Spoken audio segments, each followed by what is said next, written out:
See, there was a time in my life where I found myself in a very desperate situation. It was my first year of college. And how many of y'all know the first year of college is a desperate situation already? Well, so my parents, they decided they wanted me to focus on my studies. So instead of going and getting a job, they gave me a small allowance every month to help pay for rent and to buy just enough groceries to make it by. See, while this allowance wasn't much, if I was smart with my money, it would help me make it and get everything that I needed. But see, that was the key, wasn't it? If I was smart. That's the problem. I was not smart in my first year of college, not in the slightest. One of my goals my first year of college was to buy an entire tub of cookie dough and eat it raw. Yeah, that is not the smartest decision in the world. I spent all my money buying snacks and junk food and ice cream. And 1 month, I found myself having to face the consequences of my actions. See, I still had a whole week to go until I was able to buy more groceries. And all I had left was 1 box of goldfish, 1 loaf of bread, and the condiments that I had in my cupboard and in my fridge. See, so I survived that week with goldfish and honeyed bread. And on the last day before I could buy groceries, I was stuck with no bread, no honey, and no goldfish. And I felt like my stomach was eating itself from the inside. I was desperate for food. I wouldn't say I was starving. I would have survived, but I was desperate. So, in this moment, I remembered a story that my neighbor growing up told me.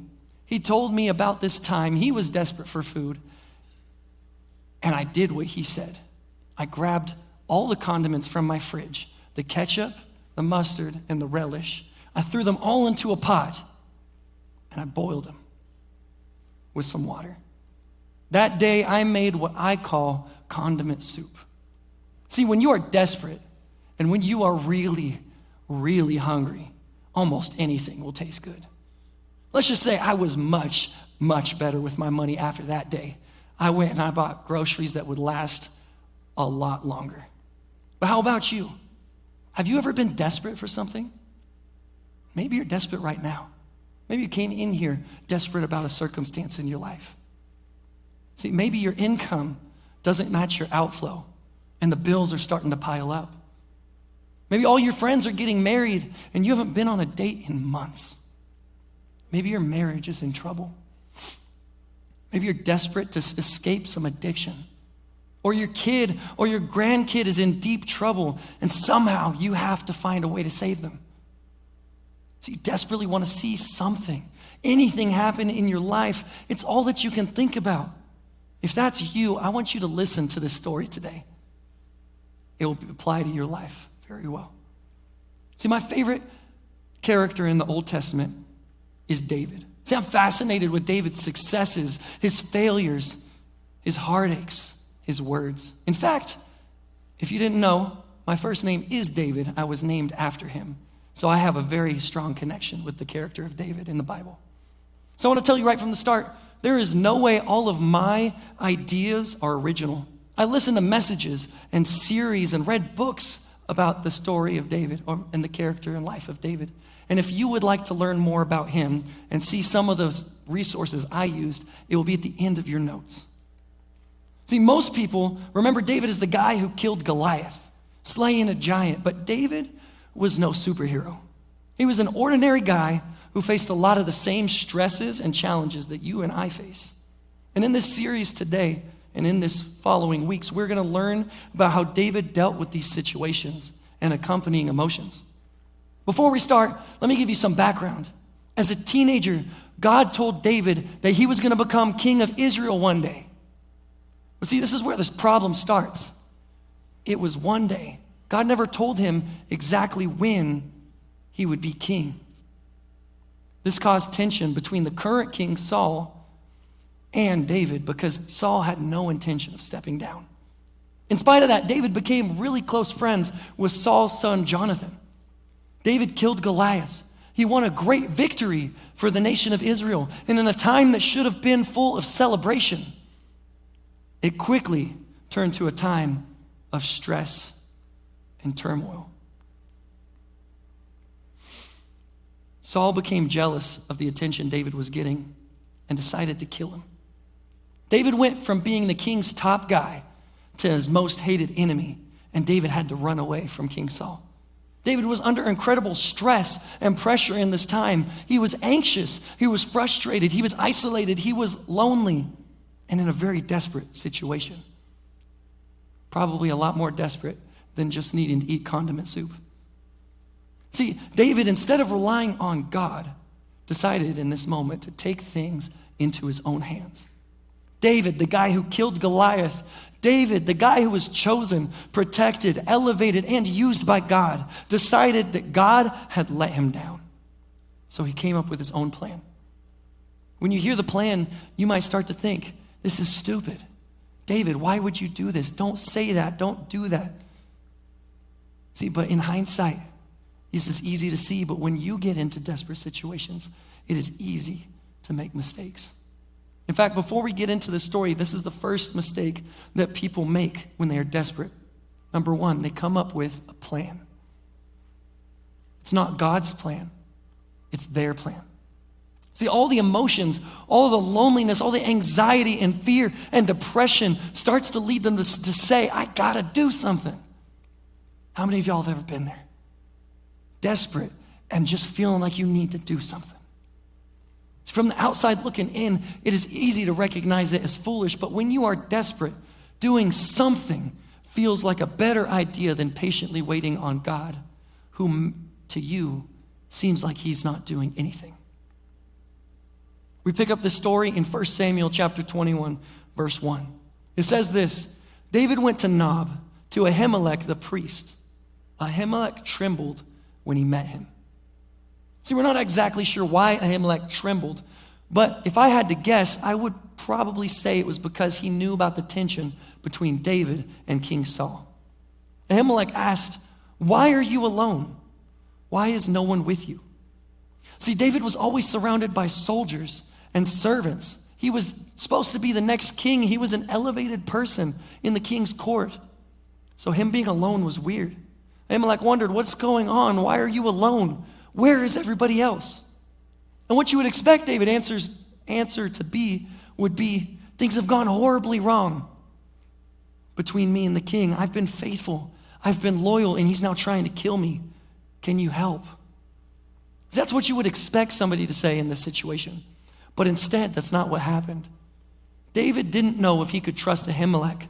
So instead of telling the truth, this is what he said.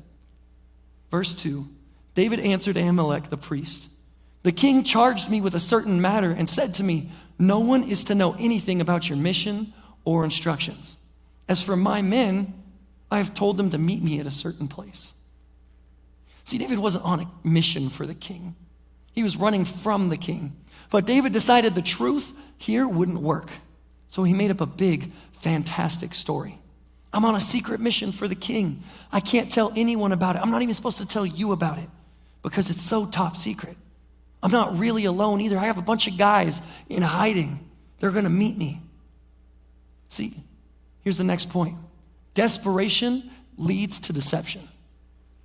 You will lie about where you've been, what you've done, what you're doing. The lie seems like it's an easy way to get what you desperately need. Sometimes it's a crazy lie like David's, but other times it's a little more subtle. You allow people to believe something that isn't the truth, which, by the way, is also lying. Maybe it looks something like this in our lives. You adjust the records a little bit and take a little bit of money off the top. I'll just do it this once, you say. No one's going to know. You wear cologne to disguise the smell of alcohol on your breath. You hide a relationship you know is wrong because you don't want your friends or your pastors to find out about it. You delete your search history, or you have a second cell phone that nobody knows about. You cover up things so that no one will know how big of a mistake that you made. You take things into your own hands, and when you do that, you take them out of God's hands. See, David continued, now then, what do you have on hand? Give me 5 loaves of bread or whatever you can find. But the priest answered David, I don't have any ordinary bread on hand.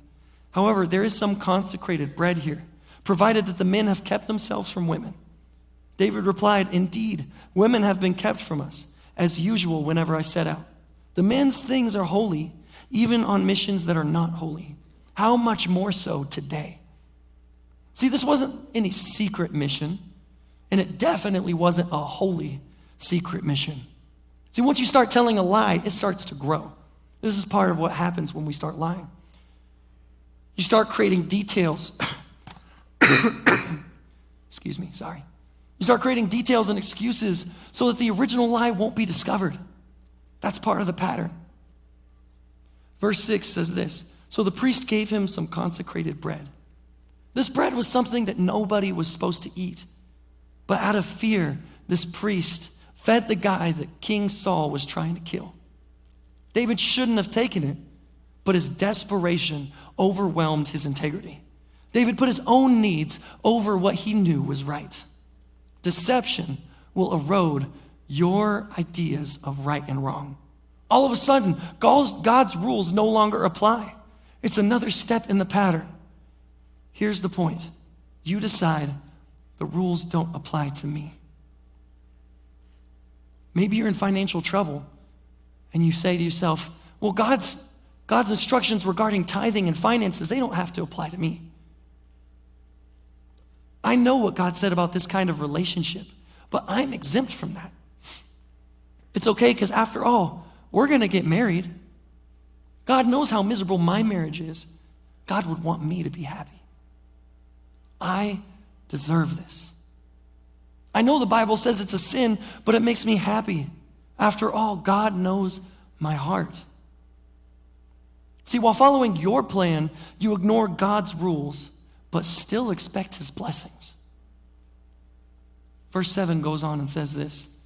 Now one of Saul's servants was there that day, detained before the Lord. He was Doeg the Edomite, Saul's head shepherd. See, if this was a movie, right here, it would zoom into the character in the background and you'd start to hear the ominous music playing, letting you know something bad was going to happen.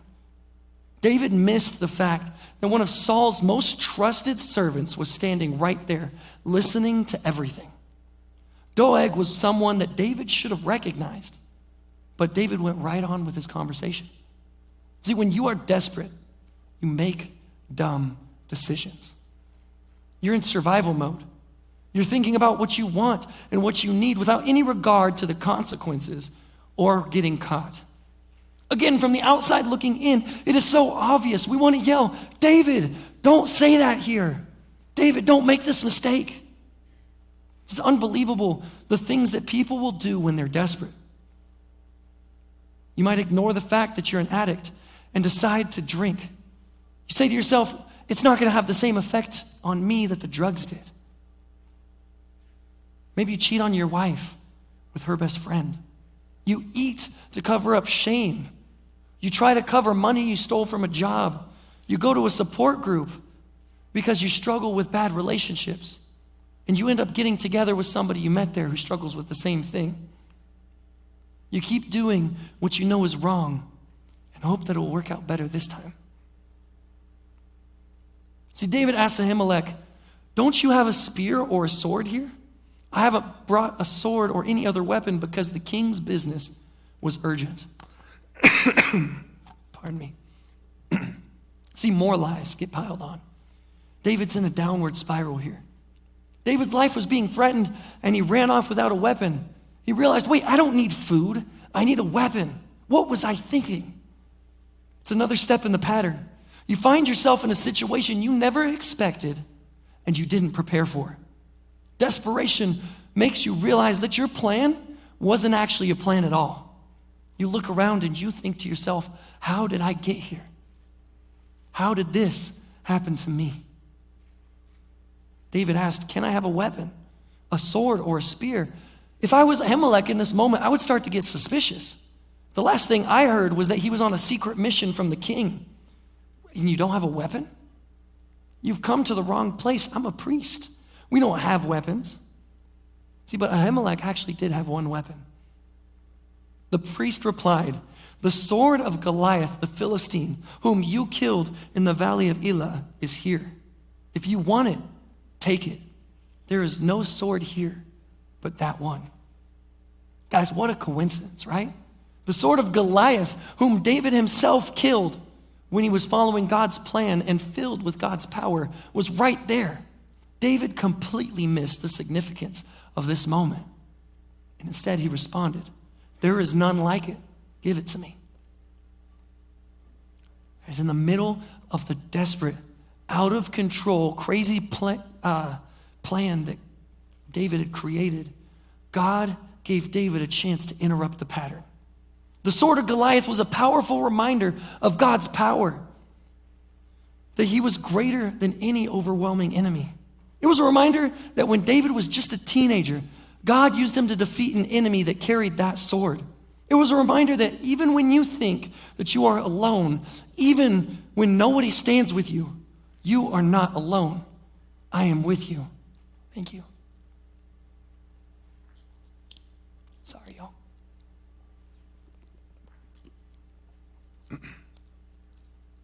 You might remember when Goliath held that sword and threatened David for the first time. David said these powerful words. He said this, you come against me with a sword and a spear and a javelin, but I come against you in the name of the Lord Almighty, the God of the armies of Israel, whom you have defied. All those gathered here will know, and this is where it gets really, really good. It is not by the sword or the spear that the Lord saves, for the battle is the Lord's. See, these were very powerful words that were apparently forgotten over time. David picked up the same sword that couldn't save Goliath and decided it would help him. David took the sword that was defenseless against the power of God and thought, now I have a chance. Now I have a sword. God gave David a reminder to get back on his plan, and David completely missed it. It's another part of the pattern. You forget what God has done in your past, and you start to ignore God's voice. God says to you, remember when I delivered you from that horrible financial situation? I am the same God, and I'm still here.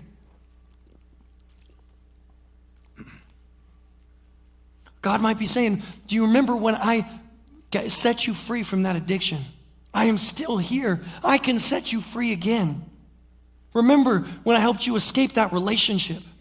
Do you remember your life before me? You had no peace and no joy. Do you remember that? Wise up. This is your chance. Turn around. Change your course now. I'm the same God and nothing has changed.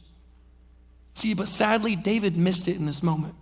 He picked up Goliath's sword, and that day, David fled from Saul and went to Achish, king of Gath. See, Gath is where Goliath himself was from. The people there were the Philistines, and they were David's top enemies. David went to the exact wrong people in the exact wrong place. David was traveling down a crazy and desperate path. He carried Goliath's sword into Goliath's own hometown. David decided to go to the people who didn't believe in the God that he was ignoring. And this is all part of the pattern. When you're desperate, you go to the wrong people. It happens a lot, doesn't it? You've seen it yourself in other people's lives. How many times have you seen desperate people go to the wrong people instead of going to the people that could help them get on track? See, addicts go to other addicts for advice. Alcoholics go back to the bar. People end up going right back to their dysfunction and unhealthy relationship. People who are struggling in their marriage decide to get marriage advice from people who have been divorced multiple times. People who are struggling financially have a friend who's struggling financially and they decide to go into business together. How do you think that's going to work out? So you run to people who don't know God, love God, or have your best interest at heart. Why? Because we're desperate. We end up in damaging and toxic relationships because we're desperate. And foolish David ran to the enemy, the Philistines, because he was desperate. The Bible continues, it says, but the servants of Achish said to him, isn't this David, the king of the land? Isn't he the guy they sing about in their dances? Saul has slain his thousands and David his tens of thousands. Hey, wait a second. Isn't this guy our number one enemy? Isn't he the one who killed Goliath? David took these words to heart and was very much afraid of Achish, king of Gath. See, he killed Goliath with God's power, but now he was afraid of the king. Why? Because he was now alone. Verse 13, so he pretended to be insane in their presence. And while he was in their hands, he acted like a madman, making markings on the doors of the gate and letting saliva run down his beard. This great and mighty warrior acted like he had lost his mind. I wanted to make this point in the sermon that the end result of following your own desperate plan is insanity. But see, I didn't feel like it made much sense because after all, David wasn't actually suffering from mental illness here. Instead, this moment lets you know just how far David had fallen. It's a sad truth. Your plan will take you somewhere that you never planned to go and that you never wanted to stay. It caused you to behave in ways you never would have imagined, that make you ashamed to think about later. That's what sin does. It costs more than you're willing to pay and keeps you longer than you want to stay.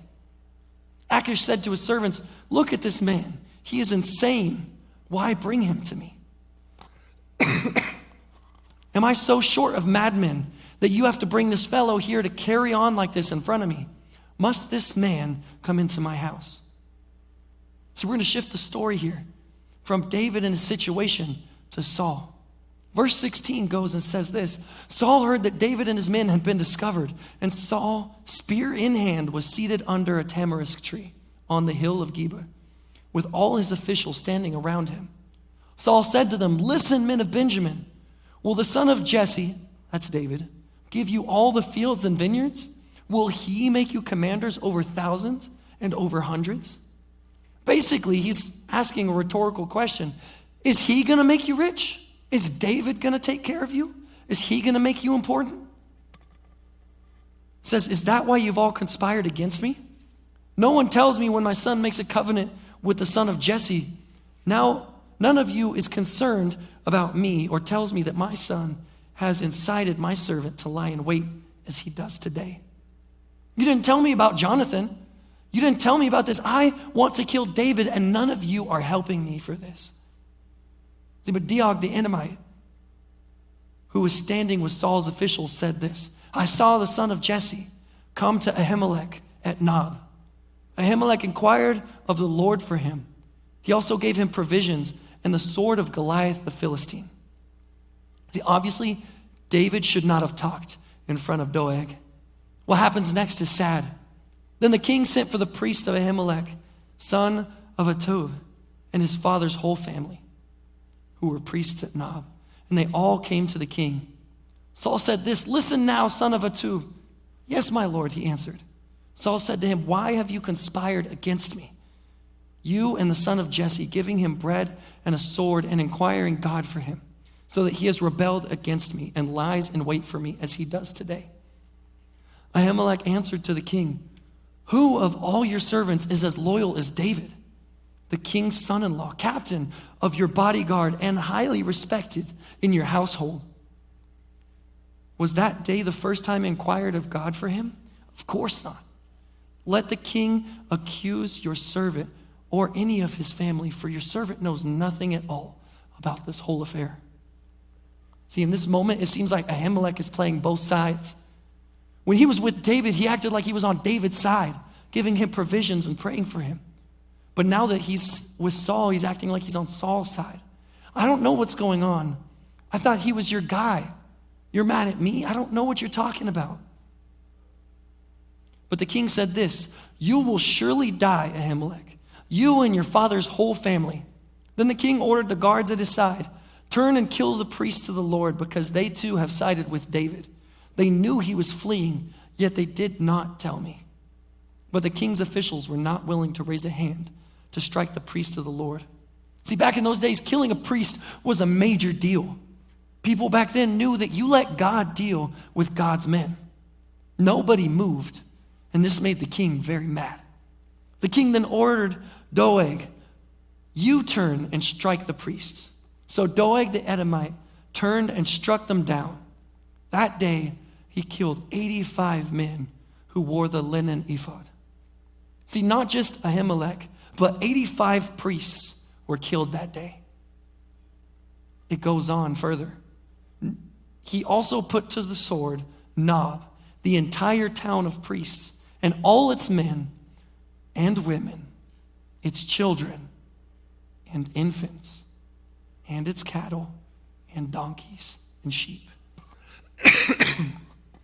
See, hundreds of people died that day.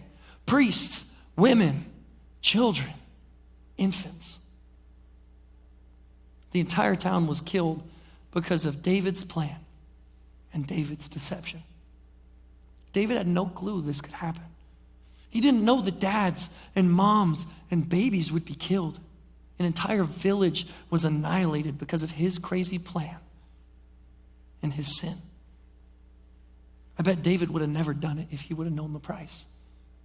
It's a horrible part of the pattern that I wish I didn't have to share with you, but I do. Your consequences don't just affect you. They also affect the people around you.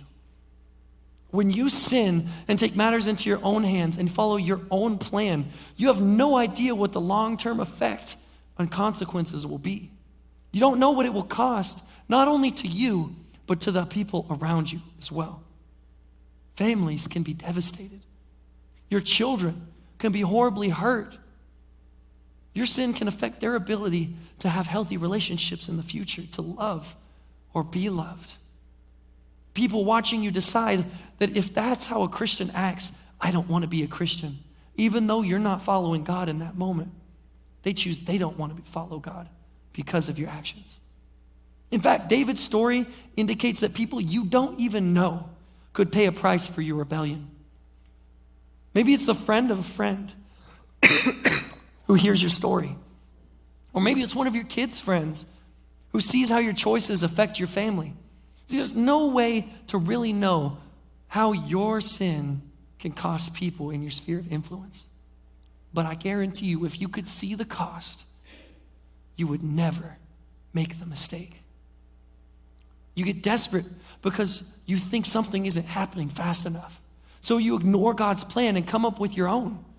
Learn from the mistakes of others. Their cost is a great clue at what your cost would be.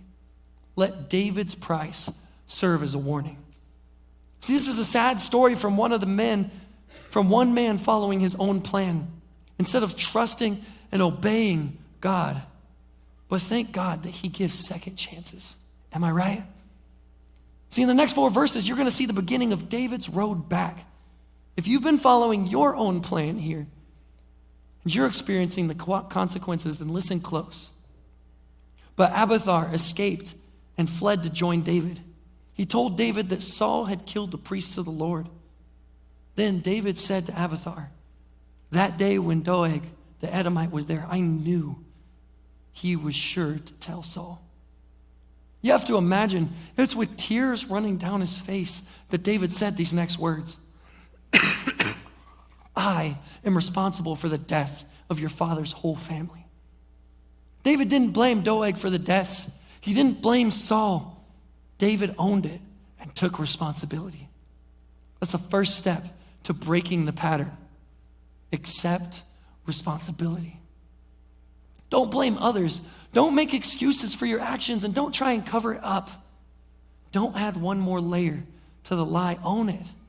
Own your mistakes and your failures and the consequences that come with that. The Bible calls that confessing. David said to Ahimelech's son, stay with me.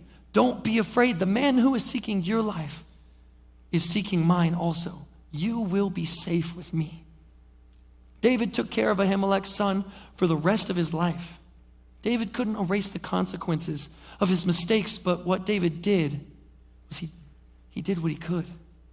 If you escape the pattern, make amends.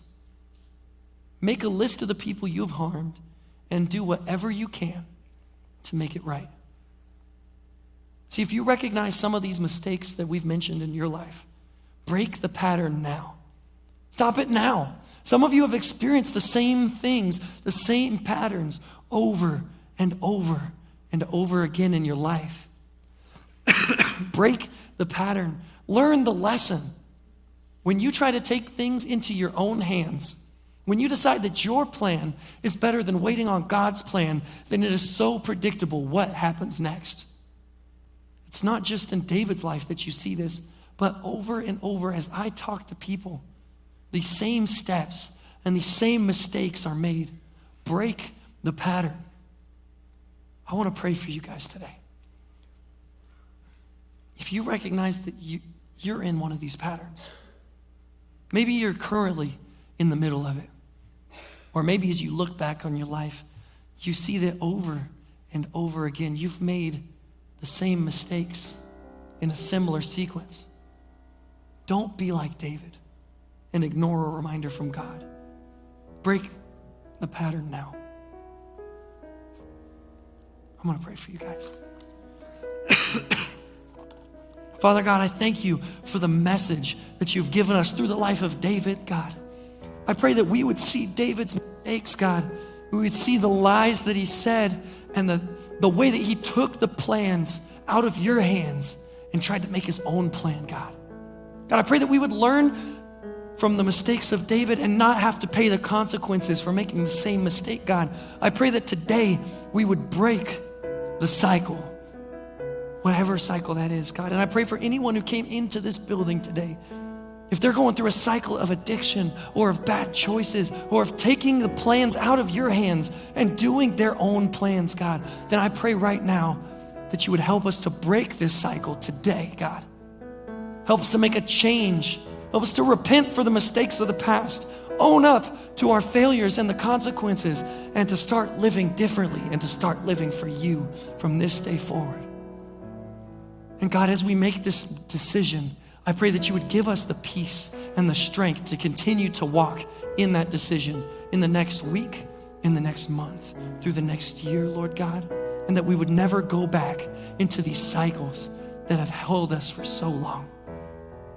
God, I thank you for the freedom that you provide and for this message today, God, to wake us up and break us out of our cycles. Thank you. It's in your name I pray. Amen.